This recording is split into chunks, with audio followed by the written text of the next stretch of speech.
Esses 7 erros estão impedindo a sua perna de crescer. E o primeiro deles é treinar a perna de qualquer jeito. Eu tô basicamente falando da intensidade que você faz esse treino. Como que você faz o seu treino de peitoral? Qual é o nível de intensidade que você coloca nesse treino? E na perna? O treino de perna, sim, ele é muito mais intenso, ele é muito mais desgastante. Isso de forma sistêmica, não só de forma localizada. Existe a fadiga sistêmica, e aí você cansa o seu corpo inteiro, isso acontece muito com o treino de perna, e a fadiga localizada, que é mais direcionada à musculatura. A gente vai perceber esse outro tipo de fadiga muito forte em outros grupos musculares. Mas vamos voltar aqui à ideia da intensidade. O quanto que você tem treinado de forma intensa o suficiente para que esse grupo muscular que a gente tem ali nas pernas, ele se desenvolva. E a dica que eu te dou aqui, leve muito a sério o treino de perna. É um treino extremamente desgastante, muito mais intenso do que os demais, e se você não entregar exatamente essa intensidade nesse treino, suas pernas não vão desenvolver. O segundo erro que acontece demais também, possivelmente você está fazendo isso, é sobre a divisão de treino. Quando a gente pensa num treino de perna, a gente tem alguns músculos ali para a gente levar em consideração: glúteo, quadríceps, que é a parte da frente da perna, posterior de coxa e panturrilha. A gente tem 4 grupos musculares aí para dar atenção. Se você faz um treino só para todos esses caras, você está correndo um grande risco de estar dando muito pouca atenção e intensidade dos que vão vir no final. Você chega na academia e aí você faz agachamento, leg press, agachamento rack, cadeira extensora, um treino bem comum de se ver. Até aqui você fez só quadríceps e glúteo. Aí você termina isso, faz um posterior de coxa, muitas vezes faz um exercício só, e aí depois vai fazer panturrilha. A pergunta que eu te faço é: como que chega o seu nível de energia, de exposição para fazer a panturrilha? Para fazer o posterior de coxa, se você fizer um bom treino de quadríceps, você não tem mais energia para fazer um treino ok, não é nem um bom treino de posterior de coxa e panturrilha. O treino de quadríceps por si só já exige muita energia e já te deixa completamente desgastado, fazendo assim com que os treinos subsequentes não tenham atenção suficiente e desenvolvimento suficiente. Tá muito franco, né? Dependendo de qual nível você estiver, se você já for mais avançado, é até interessante você dividir esse treino. Quando eu faço um bom treino de quadríceps, eu não consigo fazer mais nada. Eu não treino o resto da perna junto. O que eu te proponho, se você já é mais avançado, treinou quadríceps no dia, é só quadríceps. Você pode até entender que o glúteo vem junto, porque dentro de um treino bom de quadríceps, você tem exercícios que trabalham muito bem o glúteo também, como é o caso de agachamento, leg press, agachamento búlgaro, um baita exercício para os dois. Vários exercícios que se encaixam em um treino para trabalhar esses dois grupos musculares. Outro dia, você vai fazer posterior de coxa e até funciona fazer panturrilha junto. A gente já tá pegando um treino de perna, desmembrando em 2 treinos. E dessa forma, você vai conseguir treinar bem todos os grupos musculares da sua perna. É até um outro erro dentro desse: desenvolver pouco a parte posterior da coxa. Você chega lá já cansado, já fez agachamento, já fez exercícios que te minaram, e 2, você faz poucos exercícios pro posterior de coxa. Mas calma que a gente vai abordar esse assunto em outro tópico aqui ainda.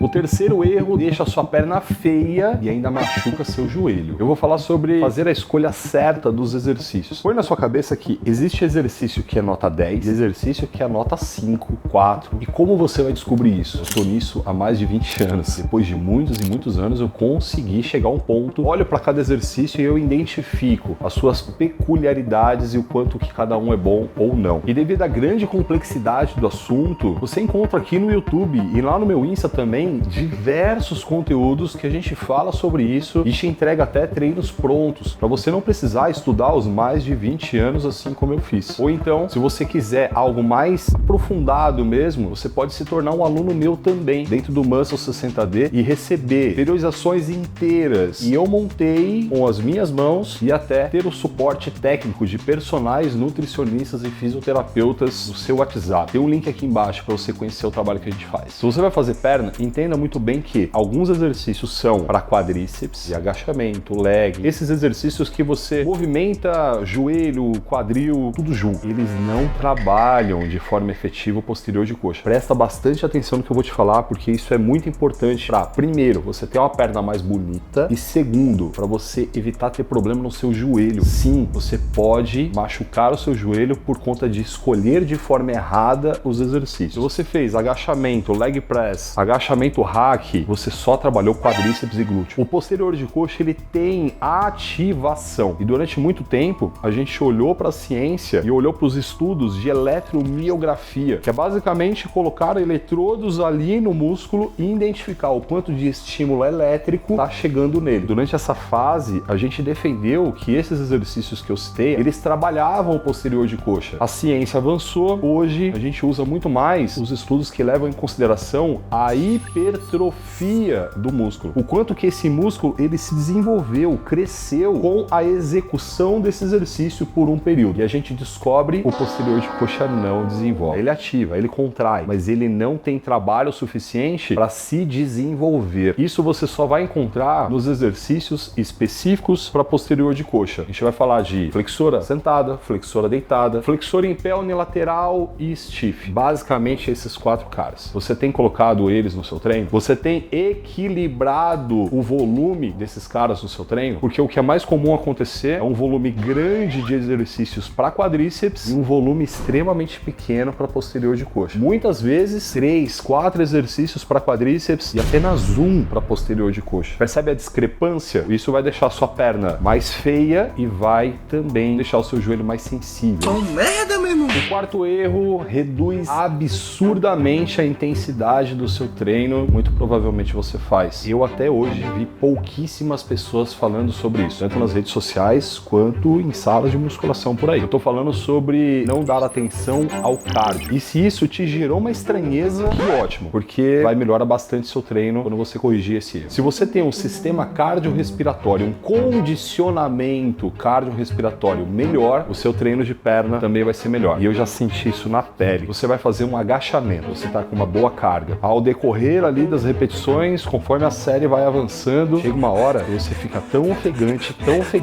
que não consegue continuar a série. Você não parou porque a musculatura da sua perna não conseguiu continuar, e sim porque faltou condicionamento cardiorrespiratório. Isso também vai acontecer em exercícios como leg press, avanço, agachamento hack, exercícios que você mobiliza grande quantidade de músculo, como quadríceps e glúteo. E pensando em exercícios mais livres, até eretores da coluna, abdômen, tem muitos músculos trabalhando e o seu sistema não consegue dar conta. A proposta da série seria levar a musculatura alvo, e a gente está falando de quadríceps e glúteo, para um nível de fadiga muito alto. Mas o que aconteceu é que o seu corpo tinha tantos grupos ali trabalhando que você cansou o cardiorrespiratório. Você ficou tão ofegante que não conseguiu chegar ao nível de intensidade dos músculos específicos. Pensa comigo, quando você faz esse tipo de exercício, você coloca muitos músculos para trabalhar. 2, a exigência a nível de colocar carga no exercício é muito alta para o seu corpo como um todo. Tanto para os músculos que estão fazendo força para puxar essa carga, quanto para os outros vários músculos que estão estabilizando o seu corpo para trabalhar. Se você parar para pensar um pouco sobre como que atua o seu corpo dentro de um agachamento livre, você vai ver que tem muito músculo trabalhando. Desde a sua panturrilha até abdômen, eretores da coluna, tem muita gente. E o seu corpo funciona mais ou menos o seguinte: quando o músculo começa a trabalhar, ele começa a ter contração, seu corpo entende que esse músculo precisa de sangue para levar para ele oxigênio. Se ele precisa de sangue, eu vou acelerar minha frequência cardíaca, porque o coração manda sangue para esse cara. Mas ele precisa também de oxigênio. Eu vou acelerar a frequência pulmonar para eu conseguir pegar mais oxigênio e mandar para esse cara. Quantos músculos estão trabalhando? Qual é a demanda de sangue, de oxigênio? E aí você já percebeu que ter essa máquina toda que vai mandar sangue com oxigênio para esses caras é muito importante. Precisa fazer um treinamento de melhora de condicionamento cardiorrespiratório para isso. E aí a gente vai fazer esteira, bike, escada, vão te ajudar exatamente no treino de perna.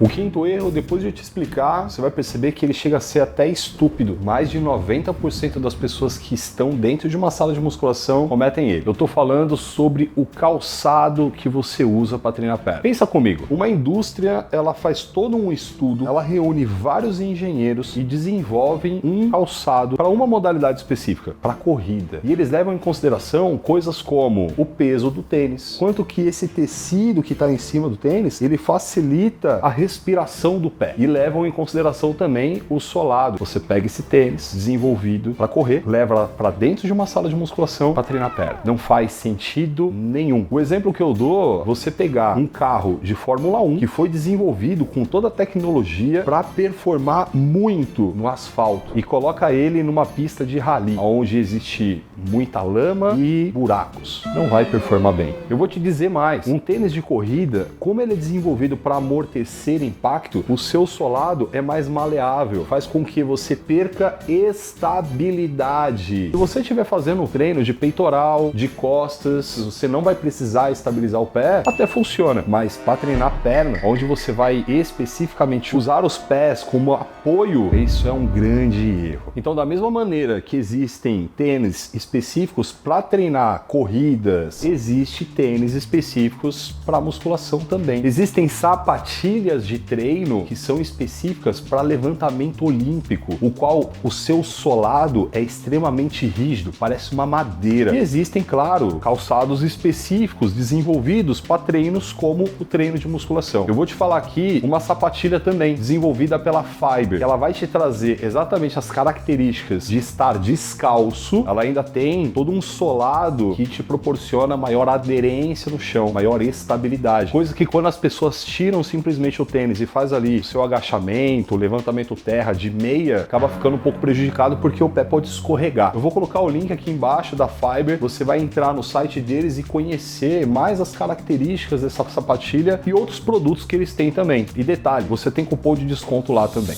O sexto erro é uma verdadeira desculpa deslavada, e se você faz isso, para com isso agora, velho. É colocar a culpa na genética. Pô, não, mas eu não desenvolvo porque a minha genética não é boa. Ou ver uma pessoa com uma perna bem desenvolvida e falar: você tem genética, mano. Você tem genética. Eu vou te dizer que sim, a genética tem o seu papel, mas independente se você tem uma boa genética ou não, você consegue mudar ela? Não, né? Mas você consegue melhorar a sua perna, a sua panturrilha, o máximo que a sua genética te proporciona. Esqueça essa questão da genética. E aqui entra um ensinamento muito estoico mesmo. Eles dizem sobre você não colocar atenção ao que não está sob seu controle. E a sua genética não está. Agora, fazer um bom treino, corrigir todos esses pontos que a gente está trazendo, isso está sob seu controle. E eu vou te garantir que, se você coloca a culpa na genética, você é exatamente a pessoa, pode desenvolver muito a sua perna, pode ter um resultado muito além do que você tem tido, pelo simples ponto de parar de colocar a culpa nela e treinar de uma forma decente. Se você quer desenvolver mais sua panturrilha, o que você tem feito para isso? A gente vai começar com quantos exercícios você faz para panturrilha. Às vezes a galera deixa pro final do treino, faz um exercício, 2 no máximo. Quando faz isso, quando não já tá com pressa, tem que ir embora. Quando não já chega no final do treino, faz esses exercícios meio que só para cumprir tabela mesmo. Intensidade baixíssima. E muitas vezes nem faz. Será que essa musculatura vai desenvolver? Será que é a genética mesmo que tá te impedindo de fazer ela crescer? Eu acho que vale a pena repensar sobre isso.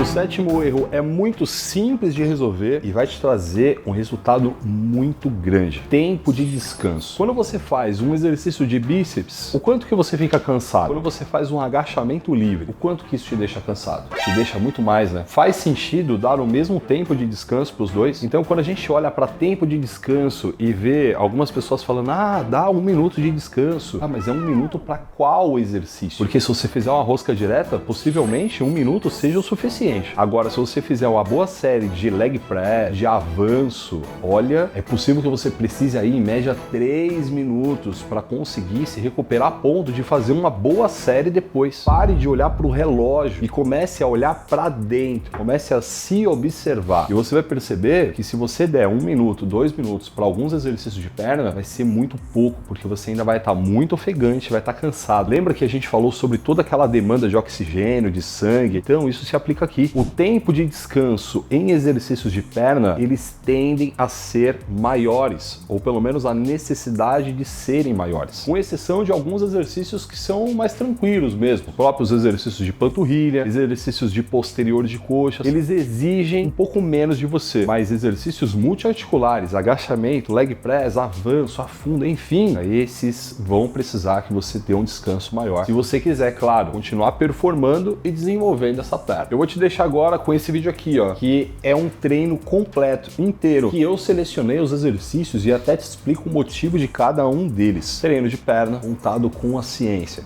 Vai lá, clica aí.